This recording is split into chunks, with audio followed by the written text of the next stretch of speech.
Please remain seated. The show will begin in 3, 2... Like a Hellcat.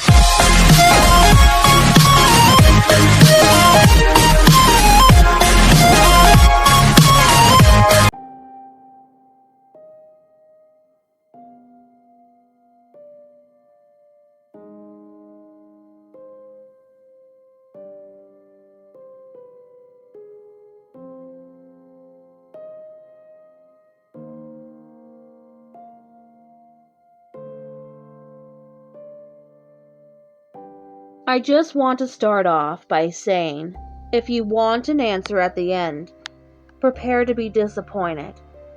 There just isn't one. I was an intern at Nickelodeon Studios for a year in 2005 for my degree in animation. It wasn't paid, of course. Most internships aren't. But it did have some perks beyond education. To adults, it might not seem like a big one, but most kids at the time would shit themselves over it.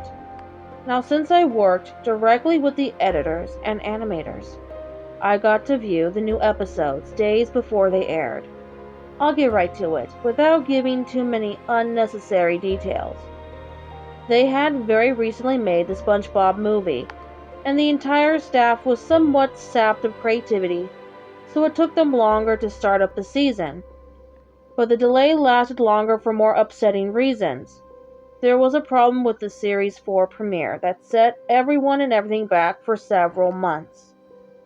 Me and 2 other interns were in the editing room along with the lead animators and sound editors for the final cut. We received the copy that was supposed to be Fear of a Krabby Patty and gathered around the screen to watch. Now, given that it isn't final yet, animators often put up a mock title card, sort of an inside joke for us, with phony, oftentimes lewd titles, such as, quote, How Sex Doesn't Work, instead of, quote, Rockabye Bivalve, when SpongeBob and Patrick adopt a sea scallop. Nothing particularly funny, but work-related chuckles. So when we saw the title card, Squidward's Suicide, we didn't think it more than a morbid joke. One of the interns did a small throat laugh at it. The happy-go-lucky music plays, as is normal. The story began with Squidward practicing his clarinet, hitting a few sour notes like normal. We hear SpongeBob laughing outside, and Squidward stops, yelling at him to keep it down, as he has a concert that night and needs to practice. SpongeBob says okay and goes to see Sandy with Patrick. The bubble splash screen comes up and we see the ending of Squidward's concert. This is when things began to seem off. While playing, a few frames repeat themselves, but the sound doesn't at this point sound is synced up with the animation, so yes, that's not common. But when he stops playing, the sound finishes as if the skip never happened. There is slight murmuring in the crowd before they begin to boo him.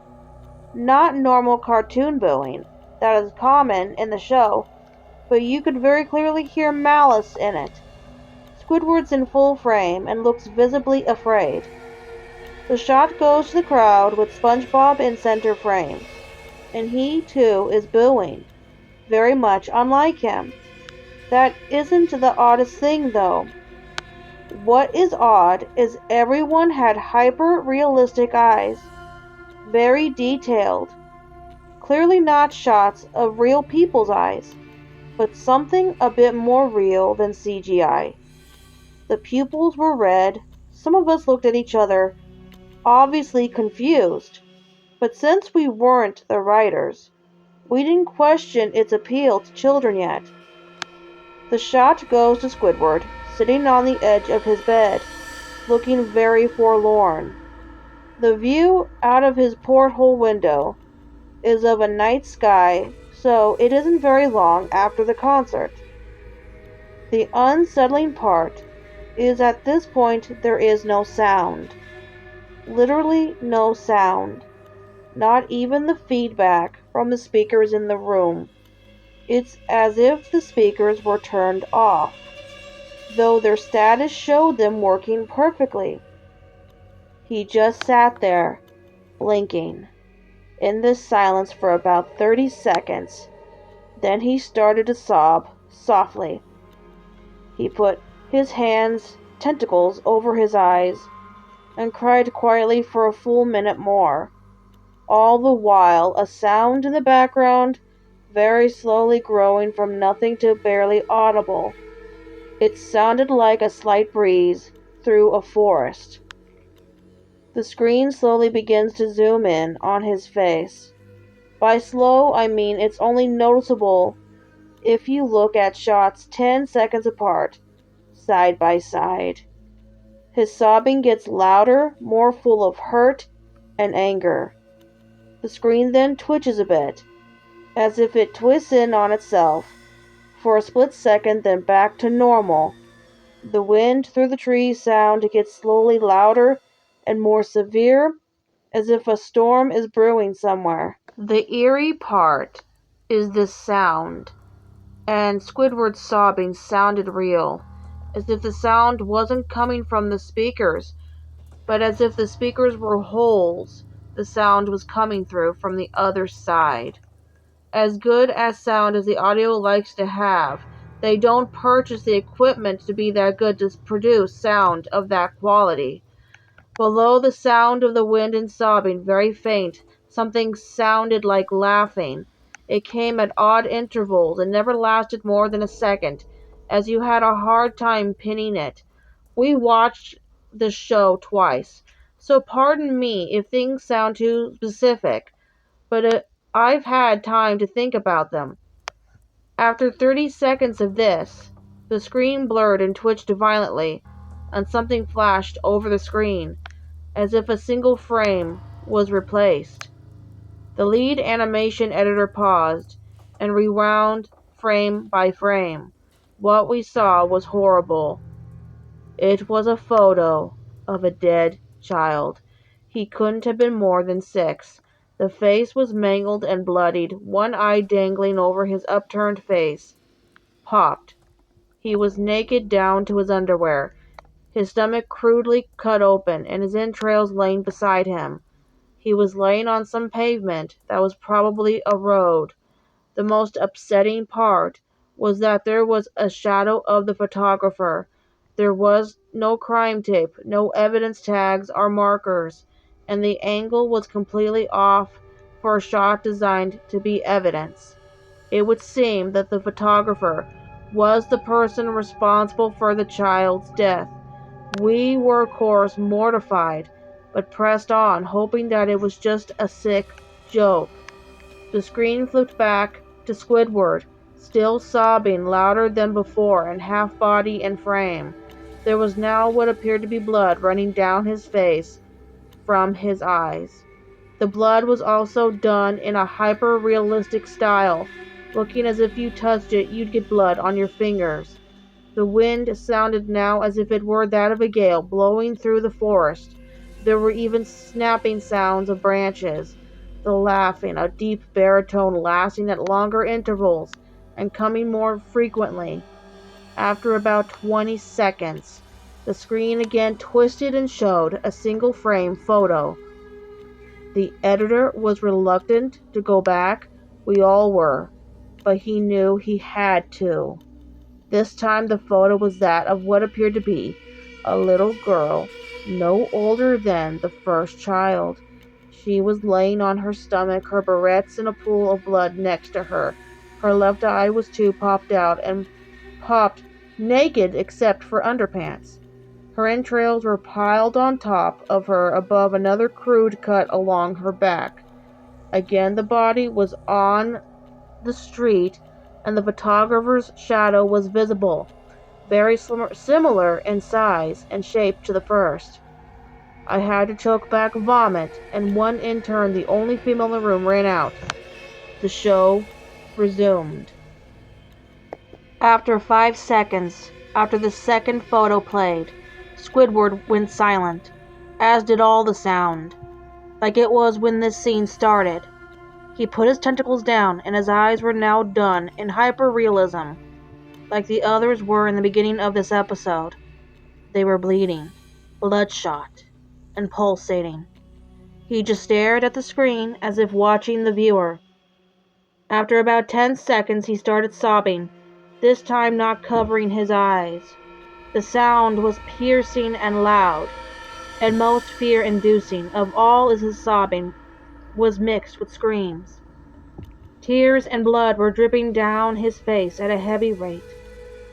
The wind sound came back, and so did the deep voice laughing, and this time the still photo lasted for a good 5 frames. The animator was able to stop it on the 4th and backed up. This time the photo was of a boy, about the same age. But this time the scene was different.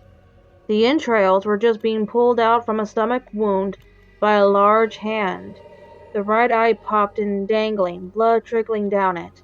The animator proceeded. It was hard to believe, but the next one was different. But we couldn't tell what.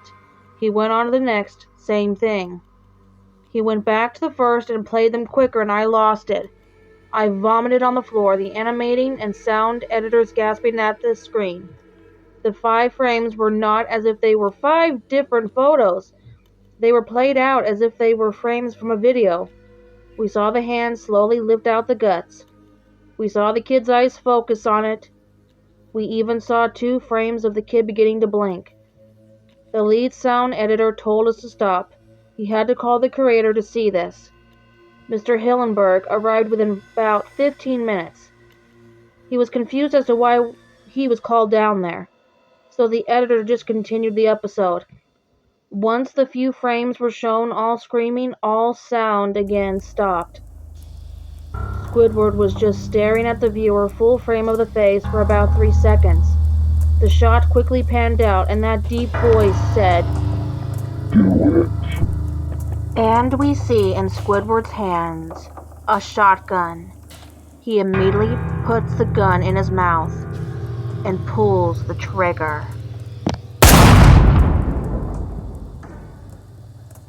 Realistic blood and brain matter splatters the wall behind him and his bed, and he flies back with the force. The last 5 seconds of this episode shows his body on the bed, on his side, one eye dangling on what's left of his head above the floor, staring blankly at it. Then the episode ends. Mr. Hillenberg is obviously angry at this. He demanded to know what the hell was going on. Most people left the room at this point, so it was just a handful of us to watch it again. Viewing the episode twice only served to imprint the entirety of it in my mind, and to cause me horrible nightmares. I'm sorry I stayed. The only theory we could think of was the file was edited by someone in the chain, from the drawing studio to here. The CTO was called in to analyze when it happened. The analysis of the file did show it was edited over by new material. However, the timestamp of it was a mere 24 seconds before we began viewing it. All equipment involved was examined for foreign software and hardware as well as glitches, as if the timestamp may have glitched and showed the wrong time, but everything checked out fine. We don't know what happened, and to this day nobody does. There was an investigation due to the nature of the photos, but nothing came of it. No child seen was identified, and no clues were gathered from the data involved, nor physical clues in the photos. I never believed in unexplainable phenomena before, but now that I have something happen and can't prove anything about it beyond anecdotal evidence, I think twice about things.